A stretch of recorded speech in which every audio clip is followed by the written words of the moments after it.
clearer sign yet that they are not willing to negotiate with the medics.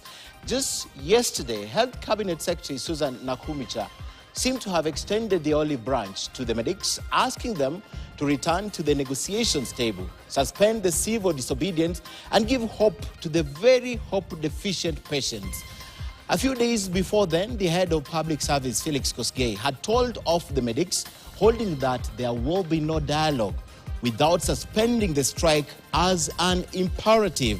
To crown it all, the Inspector General of Police weighed in.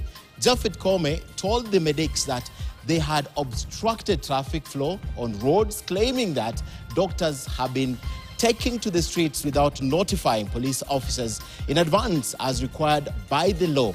In a nutshell, he said the strike had become a public nuisance and was posing a threat to public safety and security, further issuing a directive to the police to deal with the striking medics firmly and decisively and in accordance with the law. In response, they said, and I quote, "No amount of threats, intimidation, or even victimization will make us suspend this strike." Now, the strike is still on more than a month later. Today, the president spoke. He told the public officers in support of this strike, quote, "If you have the money to pay the doctors, pay them." Meaning, he doesn't have the money. And without the money, the medics will not leave the streets. What does it mean then to the patients? Tonight, we paint a picture that will never be reversed or even erased. Mr. President, as we take the high road and adopt the hardline position, we wish to remind you of the following. Have you heard of one Maxwell Maronda? Well, Maxwell was 24 years old. He lost his life because when he needed the doctors most, they were out agitating for their rights on the street. You may have also heard about Winfred Nduku. She was a mother from Chuda.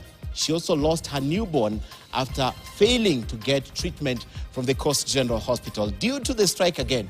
And still in Mombasa, we are told also of a child who succumbed to fever, a manageable condition, after failing to receive treatment at the Coast General Hospital.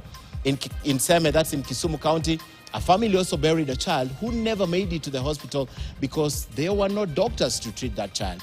These are just 4 deaths, but one too many, that could have been prevented, but never made it because, in the words of Sauti Sol and Nyashinsky's song, Tujiangalie, tuko kwa Twitter tunajibizana. How many lives will be enough to bring to an end the back and forth between the government and the medics union? At Ken Wijunga across all social media platforms, the headlines.